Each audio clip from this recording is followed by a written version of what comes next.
Now then, Reefers, behind me is Signature Frags. This is an incredible aquaculture farm here in the UK, in Ripley. I've been inside and had a look around already. Some of the colours of the corals in there are absolutely popping.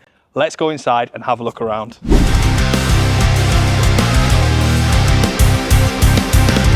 And inside, I have met Christian, the owner of Signature Frags. How are you doing? Very well. You good? I'm very good. Nice to see you, Steve. Thank you so much for inviting me down. So, Signature Frags, I've never been before. I know. What took you so long? I don't know. You live up the road. I do live up the road and I've never been, but I was told off by Ali, who you know from Modern Reef. He said, you must go see Christian and Signature Frags. He's a kind man, isn't he? He's a very nice He's very man. kind. Hello, Ali. And I must say, I've had a look around before we started filming and I just said out there, I can't believe the pop on some of the corals in here. And how many K is this? This is SPS AB+, so this is your standard template. The standard template on the... Radion, yeah. Yeah, and it's a Radion farm, there's just Radions everywhere. No T5s, Ali, Yeah, we like Radions. I've got to be honest though, if I could afford to run T5s as well and justify it, I probably would. Would you, yeah? In fact, these tanks are going to be halide and... Well, yeah. halide and LED. We'll show everyone these because this is an extension to the farm that you're doing now, yeah? Exactly, yeah. So what you see here is what you're going to see over there as well. So we believe in variety is key. Absolutely, Right? yeah. So Yeah, absolutely. I think right now, we're known for our outgrowths in the UK, right? And people say, oh, it's high end. I've never once called my corals high end, right? It's just the process we go through. And what I want to do is have more kind of like entry, beginner friendly corals. Yes. So that's the focus. But you're already doing that by aquaculture and having corals that are frags from mother colonies that you've had. You know what? People don't understand that though. Because they think, oh, I get inundated with texts. Oh, I'm just getting my tank ready. But I just want to get it ready for your corals, so I'm just testing these corals. Yeah, yeah. And I'm like, well, my corals are the best corals for you to test a tank. 100%. Because they're super hardy. Yeah. Do you know what I mean? They're proven to grow in tanks. Yeah. I've gone through the rigmarole of taking them from the wild and making them happy in an aquarium. If you want to get a tank going, use my corals. It's so important, and I think the only way to go for success in the hobby, especially if you're a newbie, is really think about aquaculture corals, because the success even experienced reefers I know have had with wild corals is way off the success of aquaculture stuff. So what you're doing here is incredible, especially for people just getting into the hobby. And me now just getting into aquapora, so There you go, you see. yeah, I'm a bit of a kid in the sweet shop today. So first thing first, Christian, tell us a little bit about Signature Frags. How long have you been here? So we've been in this building 5 years. Yeah, coming up 5 years. We started the business at my previous house. One tank became 2, became 3. It took over. My missus said, that's enough. Let's find somewhere, let's get a shop. So we've got this place and we thought, right, we've proven a business case 7 times over. There's an appetite for this kind of coral in the UK. Yeah. Let's do it. Let's go for it. Yeah. It was born because I would travel as a hobbyist. I would travel the UK all over and I'd walk into shops and there'd be a lot of hype and my shoulders would drop and I couldn't find what I wanted. Yeah. And that's nothing bad about the shops because they're all doing a great job, right? Yeah. But just because of social media and stuff, you see stuff on there. Media, you see all this like absolute insanity on there of coral. You look at these American corals on your phone and you're like, well, where are these? I know. And you can't find them anyway. You know what? I thought, let's do it myself. Nice. Because I've always said, in the UK, we get exactly the same as they get in the States. Yeah. Right, and we've got availability for it, unless it's banned, obviously, right? Yeah, for sure. Aquaporas aren't banned. Yeah. It's just going out your way to find the right stock from the supplier, paying what they want for it. Yeah. And getting it through the process, making it hardy, making it grow. Yeah. That's all it is. I completely agree, because you get corals, and it's, again, no disrespect to stores or anything like that, but sometimes corals go in the coral bays and coral tables that aren't rested. They're not coloured up. They don't have that look that we want. Whereas in here, there are mother colonies that are absolutely insane, and then you've got little frags with the exact same vibrancy and polyp extension that you've got, and you wouldn't get that from a wild caught coral that you've just decided to frag up. You're not going to get it. You're not going to get it from a fresh cut. And the survivability rates are going, tenfold. It's super hardy. It's going to be more forgiving of any swings or anything like that. Yes. And you come in here, you get to see what it looks like as a mother. Yeah. Albeit slightly mutated because it's all mutilated because I've been cutting it. But you see the mothers next to the frags. I mean, the last release we rested for 6 weeks. I was going to ask that. So when you frag them, you rest them for 6 weeks, yeah? 6 weeks was the last one, over Christmas. And I mean, that's a serious operation. It's like a bit of a conveyor belt then you've got in stages of doing this, I imagine, yeah? It is. I mean, the trouble with that kind of that process and doing these big releases meant that we can only really do it every couple of months or every 3 months. There's be a big hype about Signature Frags when we do the big release. People will buy the corals, they get them in the tanks, they're like, wow, these are amazing. And then there's nothing new for another 3 months or 2 months. So you have had to, and like for this extension the idea here. it is, yeah. So that's why you've done that, yeah. The conveyor belt is we're hoping to do monthly releases, smaller monthly releases. So for anyone who different things. For anyone who doesn't know, Signature Frags it's appointment only in store. Yeah. But there is a website where you can go on and you can purchase at any time of what's on there, yeah? That's it. I say 90% of our business is online and you can shop at Signature Frags. Yeah. But you can ring me, text me on WhatsApp, book an appointment in store. Yeah, yeah, yeah. Yeah, yeah, yeah. Yeah, yeah, yeah. Did you start as a hobbyist and how long ago was that? So, I don't know how long I've been in the hobby. It seems like it's in my DNA at this point. Early 20s, I got into it. I'm 40 now, so almost 20 years. 20 years of experience, yeah? I had a nano tank, which was my pride and joy. No money at the time. I was just doing a little rep's job. Yeah. You know, and I used to go all over the UK where I was driving for work. Yeah. And I'd find that one little special coral for about 30 quid. And I put it in my little nano tank, and it was the most amazing thing in the world to me. Just watching it become what it is. Just watching it, yeah. And then I look back at pictures of that little tank, and I think, God, I'm horrified. Yeah. Do you know what I mean? It was terrible, but to me at that time, it was just amazing. The first time I saw a cleaner shrimp, and my friends came around, oh, what's that? What's that calling round? And yeah, because not many people, especially then, 20 years ago, we don't have access to like Apex and all the stuff we've got now, which can help automate the system. So. Or even the corals. I mean, back then, like there used to be tricolour tennias, and something called a Superman Monty. Right. First time I saw a Superman Montipora, which was blue skin with the red polyps, I was amazed. I was like, wow, look at the colours in that. So just hard. That was like super like out of this world. That was like the high end coral to have, and you couldn't find it for the money. And now look what you've got here. I know, it's crazy, isn't it? That's mental. So so it started then, and then obviously you've always had a reef aquarium as you've grown up then as well. So like mid-20s, really got into the kind of the coral side of things. Yeah. And it's always just been there in the house, you know, talking point, and always kept it. Do your kids like it? Yeah, they love it. My kids love it. They absolutely love it. And it brings us together. My goal for this channel is to bring people content to inspire them. And I want people, I want younger kids to want to get a reef tank because of the excitement that you've just explained you had when you started. And it's exactly the same as what I had. Yeah. 15 years later when I started, was the same feeling like, wow, this little coral I've found. Or it's that thing that every single time you walk past the tank, you don't stop not looking at it, do you? It just gets better and better and better. No, but the first thing you do when you go up in the morning is look at the tank. The first thing you do when you come in the house is look at the tank. First thing you do when you come back from a break and your wife is expecting to see you is look at the tank. Whilst on the sofa, the tank's there, straight to the tank. Straight to the tank. It's true though, isn't it? So you know you're addicted. But it is an incredible hobby, and we're so lucky to be able to keep a slice of the ocean. Talk us through how this is set up then. So you mentioned like the conveyor belt system. Do you import corals? If you do import them, what do you do? Have you not imported for so long because you've got so many mother colonies now that you can just frag up? I mean, how does it work? A bit of everything really. I import directly. Yeah. Bit of a lottery that is, but I import directly. So I've got a lot of people who want to work with me. I use wholesalers, but I only ever handpick things. I want to see everything before I buy it. I don't mind paying 2 times the price or 3 times the price if it's the right coral. Yeah. Just to get hold of it. Yeah. I don't blind buy. I don't want boxes just for the sake of it to fill the tanks with things that people don't really want. No. It's about finding the right stuff. So, and I'll even take frags from hobbyists. There's special frags that have been in the UK for God knows how long, right? And they're like the OG UK corals, right? Yeah. Just finding one of those hidden gems. You know, there's one Jason Aquatics used to sell, and it was his plana, Indo-plana. Yeah.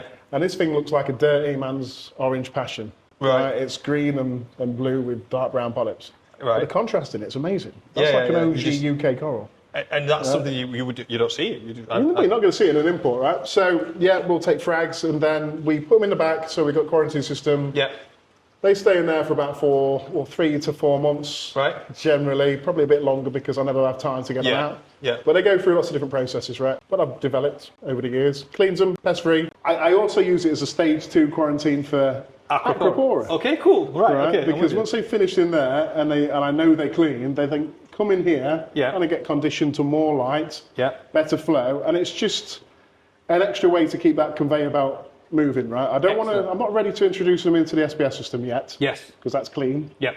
I can't compromise that by any means. So they're staying here, monitor them, get them growing.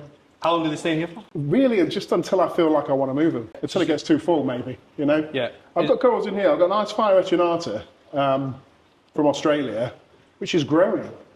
Yeah, I saw this one, I can glue it, and it doesn't die, and it's growing, and I've been able to sell tank-grown frags of ice fire retinata on this last update. Yeah. You're like the epitome of patience. Which everyone You says know we what? need this of these patience. You are the epitome of patience. The thing is, you could say that like I'm the most impatient person ever. Right? Yeah. I'm so impatient. I don't want to waste my life waiting on things. No, but no.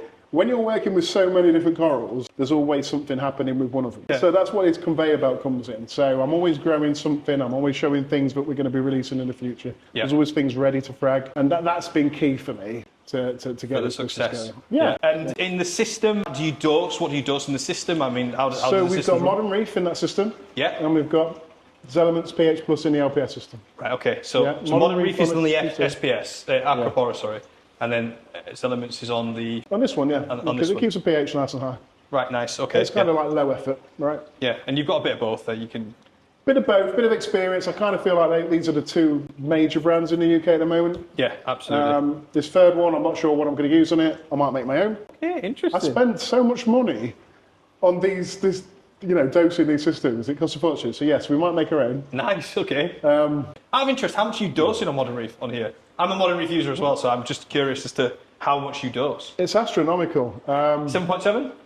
7.7, 700 mils a day, 750 mils a day. 700 mils of 7.7? Yeah. No way. Yeah, I know. But Wow. And how about filtration? What do you use? Skimmers or anything else like I'm that? really boring. I use a skimmer and filter floss. I mean, just this week alone, we've sent, 60 odd boxes of corals. So you're taking lots of water out, of course. Each coral gets about a litre. So you think, So you're indirectly doing probably water 200 changes, litres, and then you kind of in and out. You That put a must jug be- in and you pull a jug out. And That it's must be difficult. If trying you to balance the salinity. It must be difficult. Yeah, it's You difficult, are yeah. indirectly doing water changes then, because you haven't replaced that with fresh water. I Yeah. call them passive water changes, right? Yeah. Yeah, so we do change a lot of water just through the shipping. And I'm a big believer in water changes for success. Yeah.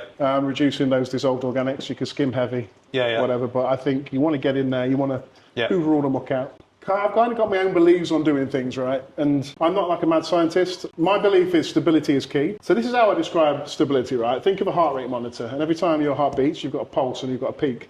And then it drops, and then you've got a peak and it drops, and a peak and a drop. That is instability, right? Whereas a flat line, what we want is no heartbeat. A flat line is stability, Yeah, right? yeah. So every time you add something, no matter what it is, that's a peak. Yeah. And then slowly that diminishes, and that's a trough, right? That's Yeah. instability. So if I do an ICP, and every time I do an ICP, and all these traits are low, and I add them, You're then gonna I'm creating a peak, Okay. and I'm creating a trough. A peak and then a trough. Whereas if I know that I'm adding it as part of my dosing solution every day, it's always being eaten up. Yeah. Surely that's a more stable way of doing it. It's an interesting theory. This is my theory, right? It's an interesting theory. So I'm not a mad scientist. Yeah. I prefer just to dose, let it do its thing. Do the water changes. Yeah. I don't think that really does a great deal for increasing your traces. Obviously, whatever percentage, you can work out the calculation. I look for metals. All I do ICPs for is looking for contaminants. Contaminants, yeah. Yeah. Just And if you're changing that much water because so much is going out every week for frags and stuff, you're going to be replenishing a lot of... yeah, I mean, it's not every week, So we do a big release, and then that 2 weeks following, it's just crazy. And we lose a bit of colour, we have a bit of instability, and then we start cutting frags again. And then we just leave it and let them do their thing. Yeah, of course. And then all of a sudden, that stability comes back, they colour up nicely, ready for taking photos, and then we do the cycle again, right? So it's very much, again, the conveyor belt. There's a cycle and a system here that seems to work.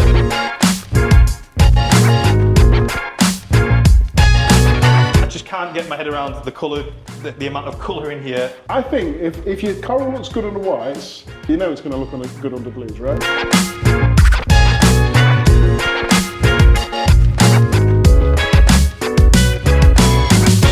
What I want to show you is this system and the flow, the way that you use the flow in here. This is really interesting. So you've got, it's almost one side is battering the corals from that side for however many seconds, and then watch, it's going to switch. It's not your standard sort of meet in the middle, if you know what I mean. It's not, right? So Like I was saying earlier, when I first set this system up, I had a problem where I couldn't grow corals all the way around the perimeter of the tank. Yeah. I couldn't figure it out for the life of me, and it was actually because of the flow wasn't right. They were only getting laminar because we had pumps fighting each other from each side, Yeah. pushing this point of turbulence back and forth, then created laminar flow, if that makes sense, on either side of the tank. But the corals need to flow from the other direction. So what I'd set up was a reverse gyre. And we were on for 30, I think it's 30 seconds from this side, and it just pushes all the water over the top, and it comes back over itself, tumbling like they're true corals. And then it switches and does the same thing on the other side. That means is I can grow corals anywhere in the system and keep them colourful and healthy. It's so aggressive on that pulse, that initial. It's almost like, you know, when you're at the reef or the crashing of the waves on the. It's really, honestly, if you can, I hope the camera's picking this up. It's really quite aggressive.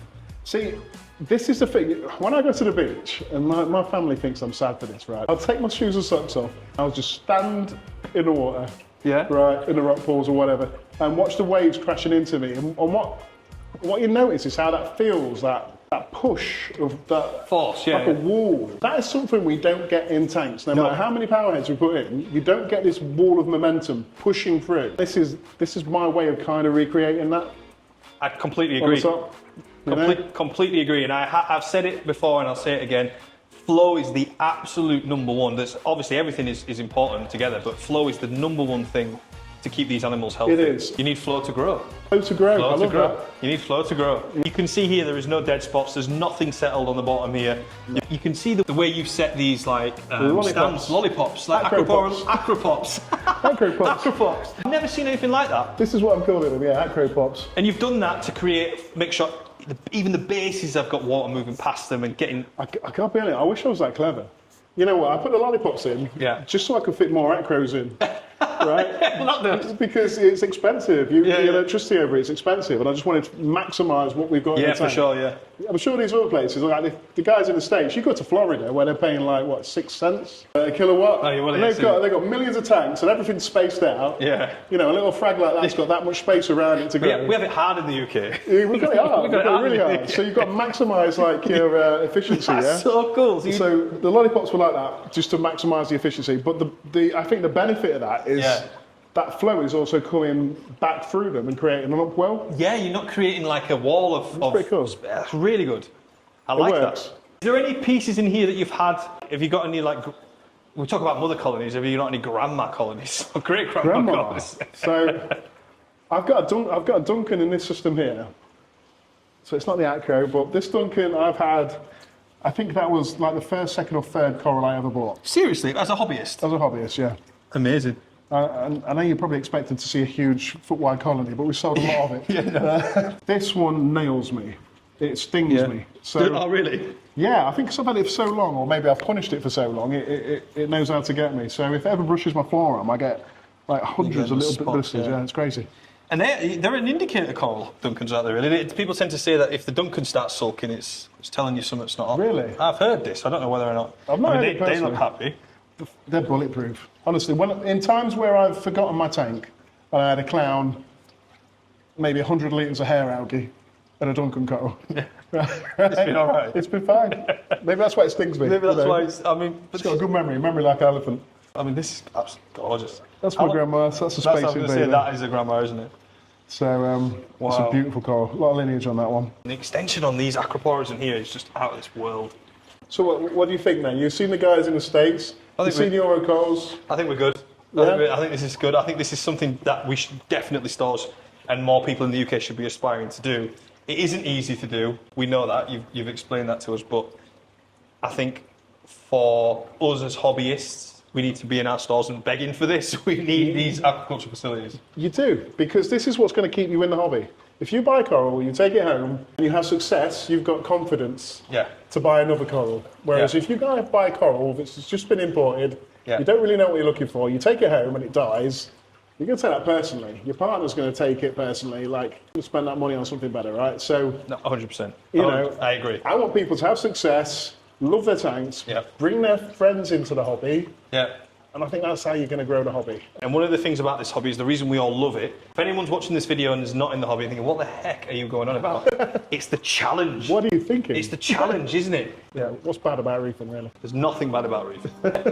Christian, thank you so much. This has absolutely been amazing. I'm blown away. It's been a pleasure to meet you.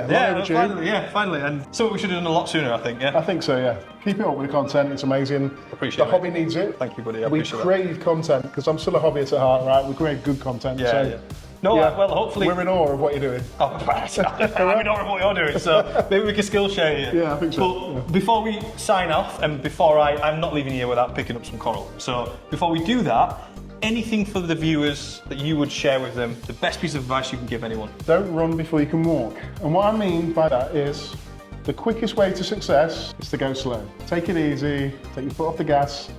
Don't fill that tank before you know it. You don't have to be hungry to fill it up, just go slow. And things will happen naturally and easily. Yeah. And things will do better for it, right? I hope that makes sense. It does, because you can go into a store and see a fish that you really want, and you want it that bad, you will overlook any issues with diseases or with a coral that's not been rested long enough. Again, going back to the aquaculture stuff. And I think what you're doing here is saving us as hobbyists that patience, because we can come in, I've come in today, these corals have been years and years in the process for you, and I'm going to have more chance of success, hopefully. Just go slow, let things happen naturally. It'll save you so much money. Clearly, Christian knows what he's talking about. I'm still learning, but I'm here and we're doing it. And of course, check Signature Frags out. I'll put a link to their website on this video. Thank you for watching. Thank you for having us. Until the next one, there's plenty more seeing the fish.